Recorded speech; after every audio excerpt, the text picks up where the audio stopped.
Tänavuse sooja suve lõpu eel ja juba sügise uksele koputades oleme tulnud kodanikuühiskonna taskuhäälingu teist saadet salvestama Lääne-Virumaale, Haljala valda, siin asuvasse külla, mille nimi on Võhma. Ja Võhmaid on Eestis teatavasti hulgim kuni 9. Aga seekord oleme tulnud Võhmale, ja just nimelt Võhmale, mitte Võhmasse, nagu kohalikud paluvad rõhutada, mis asub Palmse mõisast pisut mere poole Lahemaal. Ilumäe kiriku torn on paista ja kes teab, seda kanti see teab. Ja oleme istet võtnud Võhma seltsimajas, kuhu sisse astudes on kuulda kopsimist, tunda värske värvi lõhna ja mööbeldamist, nagu ikka tegusates kogukondades, miski ei saa ju korraga kunagi valmis.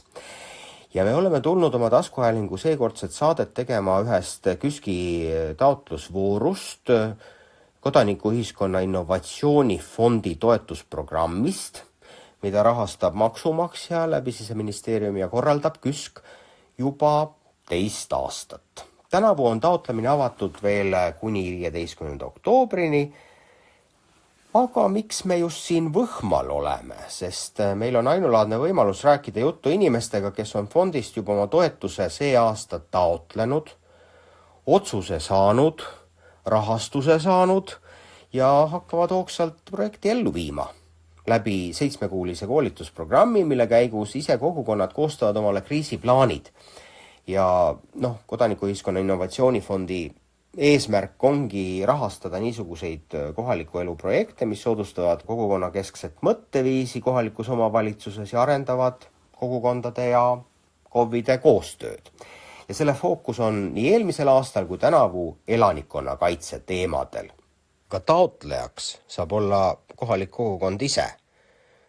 Kohalik omavalitsus peab andma siin küll kinnituskirja ja see projekt tuleb läbi rääkida Päästeametiga, aga taotlejaks saab olla MTÜ või seltsing, nii et kohapealne kogukond ikkagi.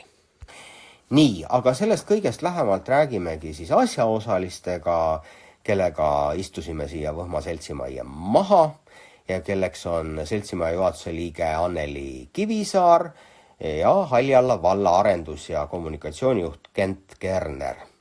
Niisiis, alustame.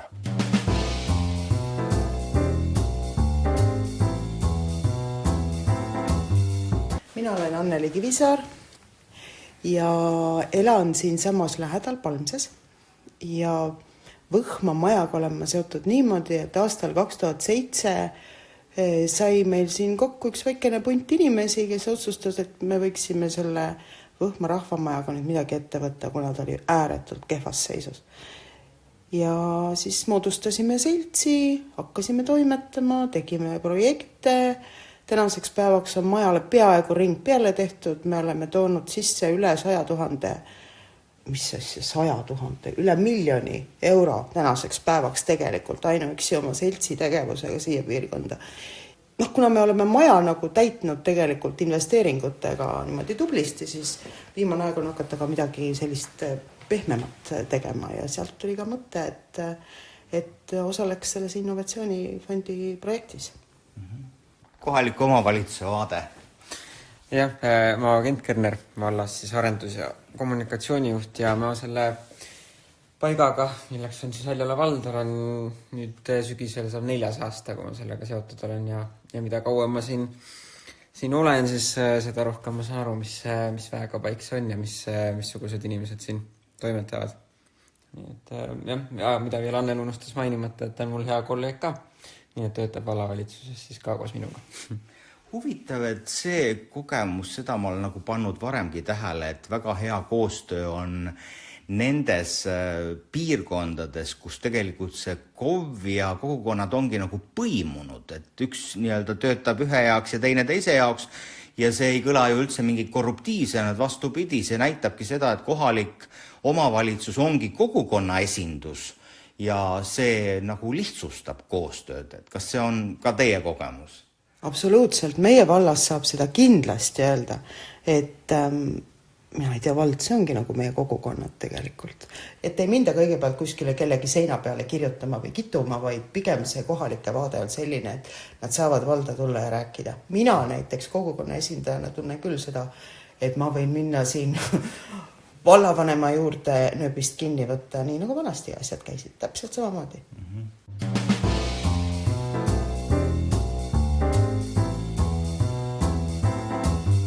Räägime nüüd sellest, et kui palju teid kõnetab üldse selline sõna nagu elanikkonnakaitse ja kas see on teema, mida on teadlikult ka, ütleme siis kohaliku omavalitsuse tasemel arutatud, kas on see võetud endale mingi niisuguseks ülesandeks lahendada neid küsimusi või olla valmis siis kriisideks, et mitte öelda sõjaks, sest elanikkonnakaitse paraku tähendab ka seda, et kuidas see teema teid on kõnetanud, arvestades, et me räägime täna sellest projektist, mis tegelikult ju elanikkonnakaitse teemat peaks edendama, arendama.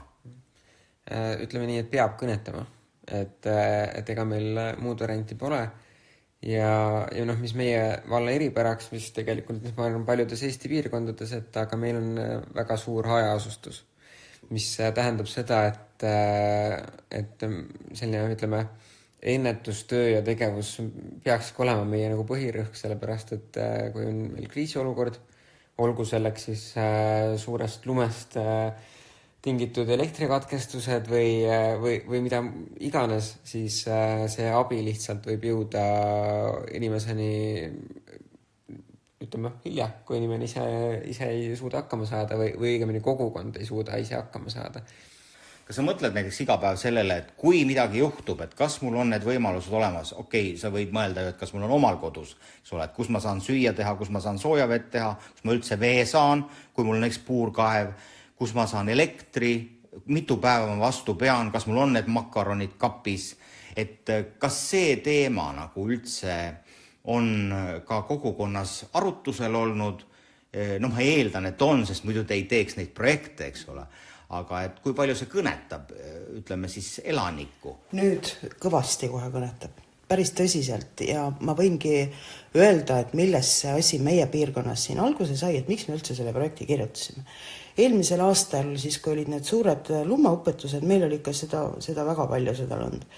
Ja vool oli ära päevade viisi, tõesti päevade viisi inimesed istusid ja ostetigi generaatorid ja vaadatigi, kuidas ise välja saab, sest autod ei jõudnud, bussid ei liikunud, kohalikud teed olid lahti, aga suured teed, mida siis nagu riigi poolt peaks lahti aetama, eks ju, need olid kõik kinni, sellepärast, et nii palju oli lund.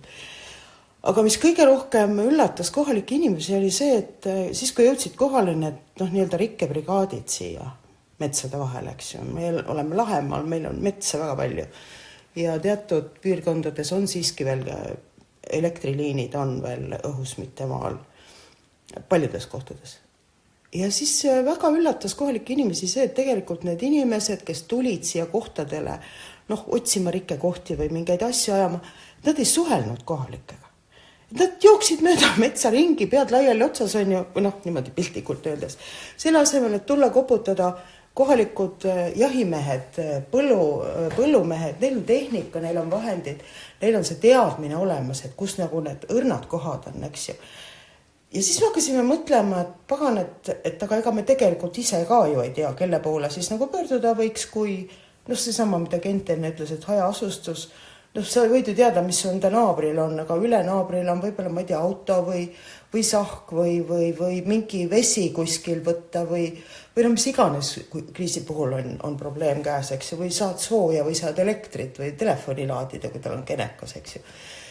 Et okei, see, et meil siin seltsimajad on ja nendes võiks olla olemas generaatorid, kõikides veel ei ole, kindlasti ei ole, aga sinna poole me liigume. Et see teadmine võiks ikkagi olla, et mingi keskne punkt võiks olla, kuhu siis inimesed saaksid sellise probleemi kohal tulla, kas või infot küsimaks.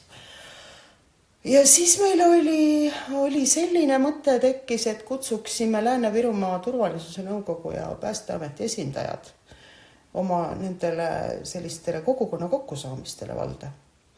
Me oleme üritanud kogukonna esindajad kokku saada, kas 2 või 3 korda aastas niimoodi, et siis tuleb mingi ala 50 inimest kokku üle terve valla erinevatest kantidest, ongi esindajad, on need siis külavanemad või seltside esindajad. Ja tegime neile ühe sellise õppepäeva. Ja me saime, mul oli nimekirjas vist mingi 45 või 47 inimest. Ja siis tulid 2 nii-öelda riigi poolt siis turvalisuse nõukogu inimest kohale ja olid väga üllatunud. Sellepärast, et nad ütlesid, et huvi teistes piirkondades oli üldsegi olnud nii suur, et mäletad, mis nipiga te need siia kokku saite, eks ju. Ja võt seal tuli välja Jaak Janno, meie päästepiirkond või Lääne-Virumaa päästepiirkonna esindaja, ütles, et kriisiplaanid, me olime kõik kuulnud, mis asi see kriisiplaan on, ütles, et võtke, vaadake seal ja kui te olete selle ära teinud ja ära kõik kaardistanud, mis teil siin siis on ja mida teil ei ole ja kuhu pöörduda siis, kui on probleem ja kus on need kontaktid ja kellega rääkida ja see, et riik ja kohalik omavalitsus tõesti ei pruugi sulle appi jõuda, ma ei tea, nädala või 2 jooksul isegi, eks ju, mingi suurem nagu üleriigiline teema. Et tehke need ära ja siis hakkame tegema juba koolitusi nii-öelda, ma ei tea, põllul või metsas või kuidas nad seda nimetavad. Ja võt inimestes tekkis see kohe huvi, et okei, kriisiplaan, see, niisugune asi, mismoodi, kuidas me saame. Ja mina siis võtsin enda Võhma seltsi inimesed kokku ja just sellest samast innovatsiooniprogrammist lähtudes hakkasin uurima, küsisin kõigepealt Päästeametilt, et mis te arvate. Meil on vallas 10 kanti, igal kandil on mingi oma keskne nii-öelda ala selline rahvamaja või raamatukogu või mingi kool või selline ruum, eks ju. Ja siis ümberkaudsete elanike, nii-öelda see turvavõrgustik või see niisugune, et nad nagu kuidagi koonduvad, saavad koondada ühte kanti kokku, eks ju, või ühte kohta kokku. Et kui me võtame endale sihiks selle, et Võhma selts teeb taotluse ja me võtame eesmärgiks sellise, et me igast kandist saame a la 5 inimest näiteks laua taha ja me hakkame koos vaatama, mis see kriisiplaan siis õieti on, paneme need punktid paika ja teeme samm-sammalt selle kõik läbi, nii et iga kant saab oma kriisiplaani, oma kandi kriisiplaani. Meie valla see raha oli 6000 eurot millegagi, eks ju. Ja siis võtsin ühendust Estlander MTÜ-ga, kes on nagu selle ala üks kõvemaid tegijaid Eestis üldse. Nad ise koostavad tegelikult kriisiplaane. Aga ma ei tahtnud nagu tellimustööd esitada, et palun tehke meile valmis, vaid just pigem see, et juhatage meid läbi selle protsessi, et meie teeme ise, teie siis nii-öelda lihtsalt olete mentorid ja olete kaasas. Ja selle peale me selle projektiga esitasime. Raha on meil juba käes ja me hakkame septembris juba 2 kuupäeva on praegu sellist lahtist, et millal me siis selle esimese kokkusaamise teeme.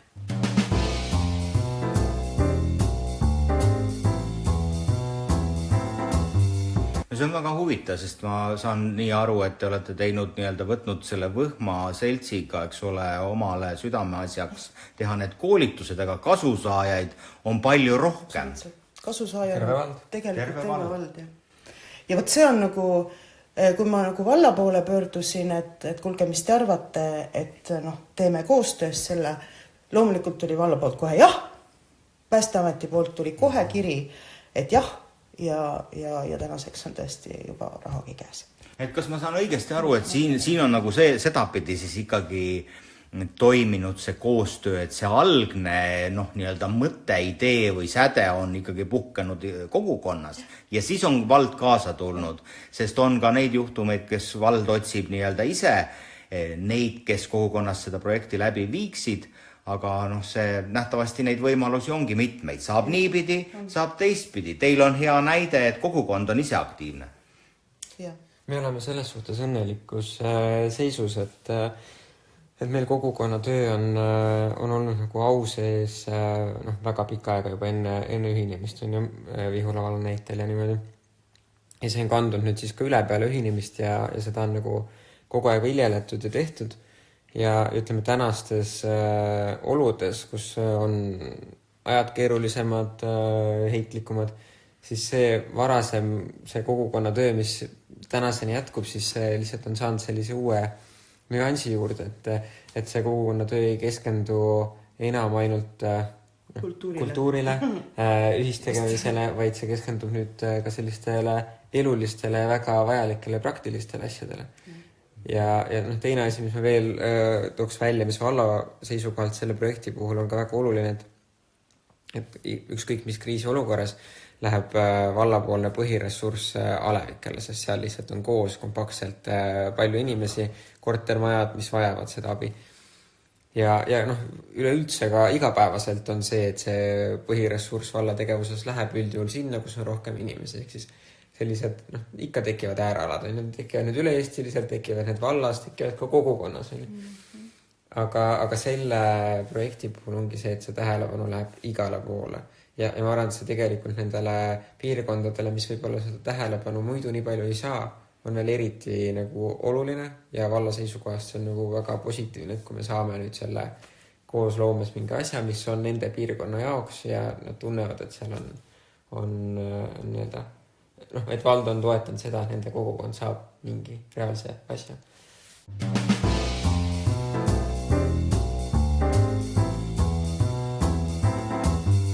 Et nii mitmedki suvekodu omanikud on samamoodi tulnud, et aga kas meieni ikka see info jõuab, et me ka nagu tahaks nagu mitte, et nad selles meeskonnas saaksid olla, sest see meeskond toimetab kuni märtsikuuni välja. Meil on tõesti mingi 3 seminari ja kohapealsed kohtadel veel mingisugused töögruppide teemad ja asjad, eks ju.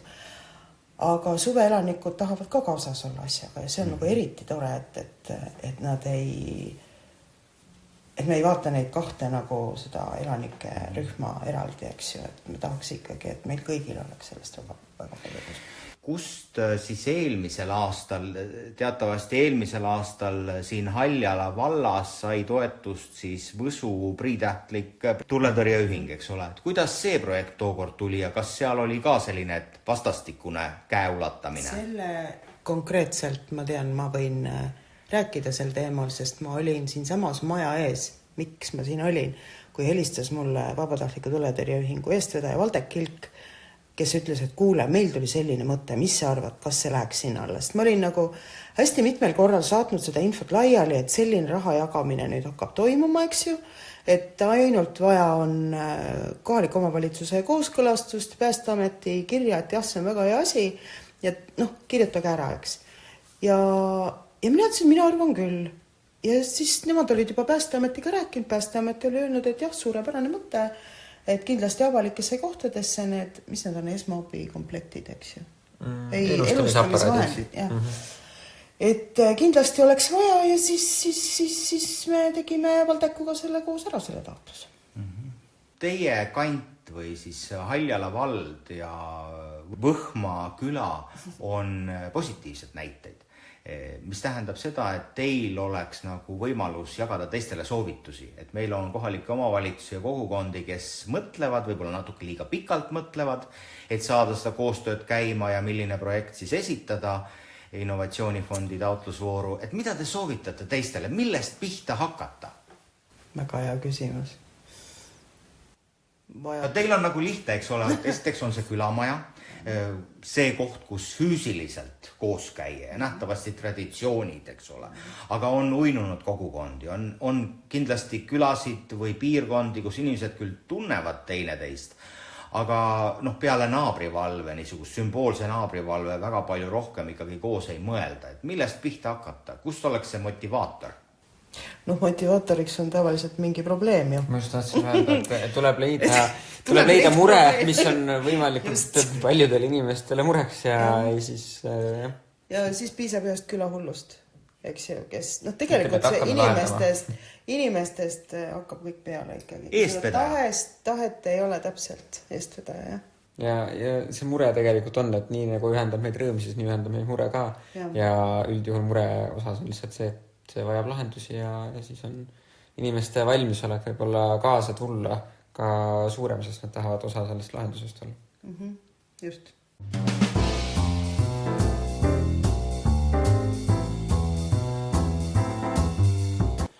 Kuulsite kodanikuühiskonna taskuhäälingu teist saadet.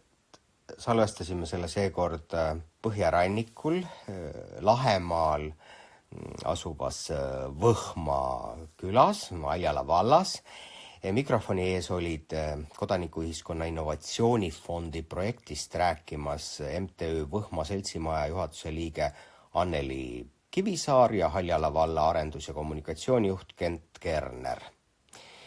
Ja tuletame kõigile veel meelde, et Kodanikuühiskonna Innovatsioonifondist saab toetust taotleda kuni 15. oktoobrini, tutvuge selle programmiga KÜSK-i koduleheküljelt. Ja kui hästi läheb, siis oma taskuhäälingu lainel kuuleme varsti jälle.